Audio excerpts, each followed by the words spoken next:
অন্তর্বর্তীকালীন সরকারের সময়ে প্রশাসনকে যে জামাতিকরণ করা হয়েছিল সেই সেটআপটা স্বাভাবিকভাবে বিএনপি রদবদল করবেই। দেখেন, উত্তরের যিনি প্রশাসক ছিলেন, ওনার প্রশ্ন যদি বলি, ওই জামাতিকরণ প্রশাসনের কারণে কি জামাত বেশি ভোট পেয়েছে? আমি আমার মতো শেষ করি, তারপরে বলবো আপনার উত্তর। উত্তরের যিনি প্রশাসক ছিলেন এজাজ, তিনি ছিলেন জাতীয় নাগরিক কমিটির নেতা, মানে এনসিপির নেতা। আপনি তো জানেন।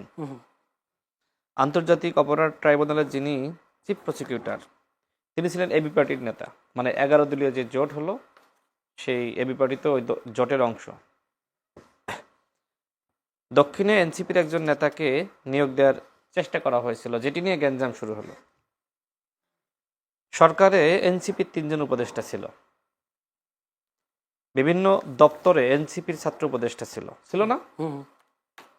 বিশ্ববিদ্যালয়গুলোতে জামাত শিবিরের পরামর্শে ভিসি নিয়োগ দেওয়া হয়েছিল। ঢাকা বিশ্ববিদ্যালয়ের ভিসি কোন দলের পরামর্শ নিয়োগ দেওয়া হয়েছে তদন্ত করেন, জামাত এবং শিবিরের পরামর্শে নিয়োগ দেওয়া হয়েছিল। আমি তো আগেই বললাম যে প্রশাসনকে জামাতিকরণ করা হয়েছিল। এখন যখন অন্তর্বর্তীকালীন সরকার ক্ষমতায়, তখন এই প্রশাসনিক সেটআপটা জামাতের মতন করে তৈরি করা হলো এনসিপির সহযোগিতায়। আমি কিন্তু আমার অনেকগুলো টকশোতে, আপনার সাথে তো অনেকগুলো টকশোতে ছিলাম, আমি কিন্তু বলেছি যে এই এনসিপিকে ব্যবহার করে পুরো প্রশাসন এবং বিভিন্ন দপ্তর, সেক্টর, বিশ্ববিদ্যালয়, সেখানে আসলে জামাতিকরণ করা হচ্ছে, যার প্রমাণ আপনি পেয়েছেন, ভবিষ্যতে আরও পাবেন। আর আমার কথা হলো, আমার প্রশ্ন হলো দর্শকদের কাছে, আপনার কাছে, ভাইয়ের কাছে, যে বিএনপি কি আসলে এই জামাতি প্রশাসন দিয়ে দেশ চালাবে? পারবে চালাইতে? নির্বাচনের সময় যে ঘটনাগুলো ঘটেছে, যেহেতু যদিও বলা হয় লটারি করে সব জায়গায় বসানো হয়েছে, ওসি, ইউনো, ডিসি, এগুলো বলা হয়, এসপি, কিন্তু এর মধ্যেও কিছু মেকানিজম থাকে। সেই মেকানিজম হলো যে বিভিন্ন জায়গায় এই যে 70টা আসন তারা পেল, কিভাবে পেল?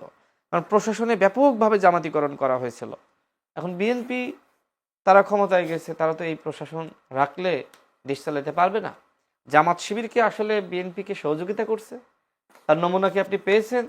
বিএনপি শপথ নিবে, সেই শপথ নেওয়ার আগের দিন কি করলো তারা? 11 দলীয় জোট তারা ধর্ষণের প্রতিবাদে, চাঁদাবাজির প্রতিবাদে, হামলার প্রতিবাদে মিছিল করলো, সড়ক অবরোধ করলো, করেছে না? আন্দোলন সংগ্রাম তো করেছে। দেখেন ধর্ষণটা কোথায় হয়েছে? হাতিয়ায় যে ঘটনা ঘটলো, সেই ঘটনা তো সংঘর্ষ হয়েছে, মারামারি হয়েছে, ওই নারীর উপরে হামলা হয়েছে, এতটুকু সত্য। ধর্ষণ হয়েছে এখনো কেউ বলে নাই। পুলিশের পক্ষ থেকে বা মেডিকেল রিপোর্ট, ডাক্তাররা যে কথা বলছে যে সেখানে ওই নারীর উপরে হামলা হয়েছে এবং দুই পক্ষের মধ্যে সংঘর্ষ হয়েছে। কিন্তু আপনি কি করলেন? আপনি শপথ নেওয়ার আগের দিন যাতে শপথটা না নিতে পারে একটা কেওয়াজ সৃষ্টি করলেন। তো আপনি বলেন, এই জামাত শিবিরের যারা বিভিন্ন জায়গায় আছে বা এনসিপির নেতারা বিভিন্ন জায়গায় আছে, তাদেরকে বসিয়ে রেখে বিএনপি কি আদৌ দেশ চালাতে পারবে? সুতরাং এইটা খুব স্বাভাবিক প্রক্রিয়া। আপনি দেখেন আমেরিকাতে, দেখেন ডোনাল্ড ট্রাম্প, তিনি ক্ষমতায় আসার পরে আমাদের এম্বাসিগুলোর দিকে তাকান, যখন বিভিন্ন দেশে যখন ক্ষমতার পালাবদল হয়, অ্যাম্বাসেডার যারা থাকে তাদেরকে রাখা হয় নাকি পরিবর্তন করা হয়? বলেন। তাহলে বাংলাদেশে বিএনপি ক্ষমতায় এসেছে, বিএনপি কি এই যারা বিভিন্ন দূতাবাসে আছে, পৃথিবীর বিভিন্ন দূতাবাসে আছে, তাদেরকে রেখে দিবে? পরিবর্তন করবে না? এই পরিবর্তন খুব স্বাভাবিক প্রক্রিয়া। যদি ভবিষ্যতে জামাত ক্ষমতায় যায়, জামাত একই কাজ করবে, এবং এটা পৃথিবীতে একটা রেওয়াজ, এটা কিন্তু লিখিত না, অলিখিত একটা রেওয়াজ, এবং এইটা হয়ে থাকে, এটা আপনাকে মানতে হবে। এখন সমস্যা হলো যে ফেসবুকে এক ধরনের পরিবেশ সৃষ্টি করা হচ্ছে যে ভালো লোককে সরিয়ে দেওয়া হয়েছে। ভালো লোক নাকি দলীয় লোক?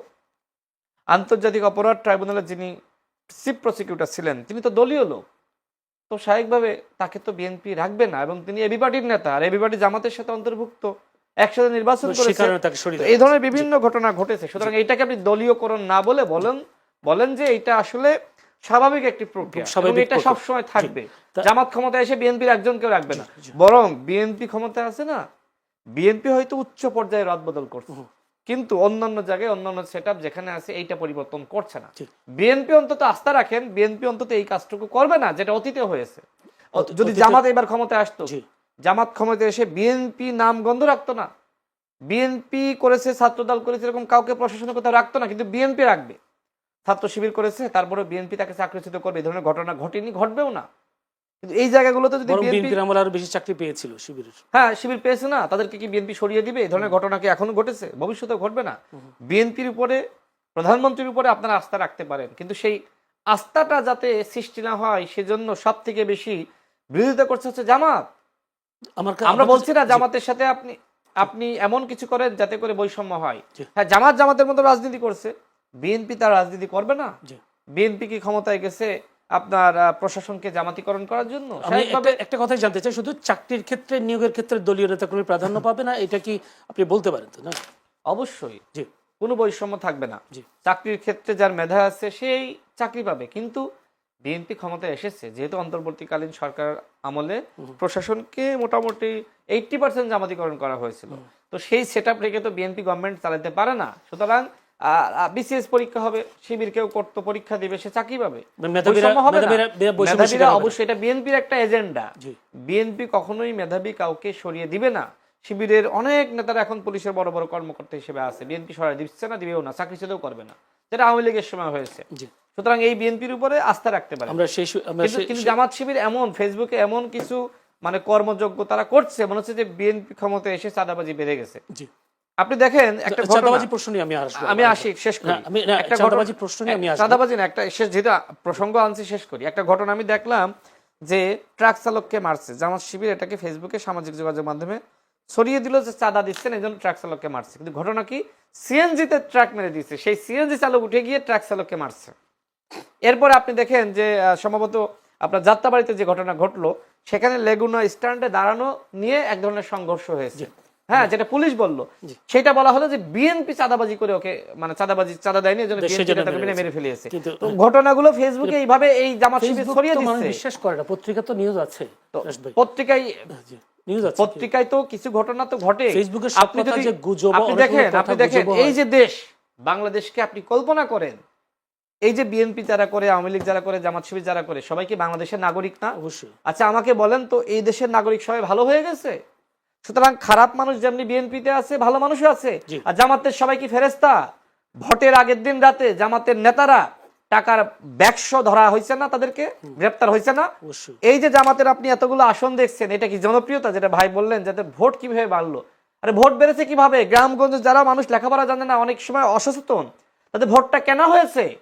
জামাত শিবির জান্নাতের টিকিট বিক্রি করার নামে মূলত কাঁচা টাকা বিতরণ করেছে। অভ্যুত্থানের পরে প্রশাসনকে জামাতিকরণ করে তারা তালিমের নামে এইভাবে বুঝিয়েছে যে মানে দেখো বিএনপি চাঁদাবাজি করছে, গুম করছে, খুন করছে, অন্যায় করছে, অপরাধ করছে। অন্যায় করা আর অন্যায়কে সমর্থন করা এটা সমান ধরনের অপরাধ। শেষ করি কথাটা। সুতরাং তুমি যদি এই অন্যায়কারীকে সমর্থন করে ভোট দাও, তুমি যাবা জাহান্নামে। শেষ করে একটু শোনে নাই, কোথায় শোনে নাই? এরপরে আপনার দেখেন, এরপরে দেখেন যে এই যে জামাত দেখো এত এত ভালো কাজ করছে, মানুষকে বৃত্তি দিচ্ছে, এই করছে সেই করছে, মানুষকে সহযোগিতা করছে। সুতরাং এই ভালো কাজকে তুমি সমর্থন করলে তুমি জান্নাতে যাবা। এইভাবে মানুষের মগজ ধুলাই করা হয়েছে গ্রামগঞ্জ। আপনি খোঁজ নিয়ে দেখেন, আমি তো গ্রামের ছেলে, আমি তো দেখছি। এবং আমি ঝিনাইদহ 4 থেকে নির্বাচন করেছি, সেখানে একই কাজ করা হয়েছে। জামাত শিবির যে এতগুলো আসন পেয়েছে, এটা জনপ্রিয়তা না, এটা টাকা দিয়ে এই জনপ্রিয়তা তারা ক্রয় করেছে, ভোট ক্রয় করেছে। এটা কোনো জনপ্রিয়তা না। এই যে ভোট ব্যাংক ভাই বললো বেড়েছে কিভাবে 4% থেকে বা 15% থেকে 15% থেকে আপনার 30% হলো, এই 30% হচ্ছে যে টাকা আপনি কি পরিমাণ বাড়িয়েছেন। আগে যদি আপনি 1 কোটি টাকা নির্বাচনে খরচ করতেন, এইবার খরচ করেছেন আপনি 50 কোটি টাকা, তো পার্সেন্টেজ টাকার বেড়েছে, এই টাকার বিনিময়ে জনপ্রিয়তা বেড়েছে। ধন্যবাদ।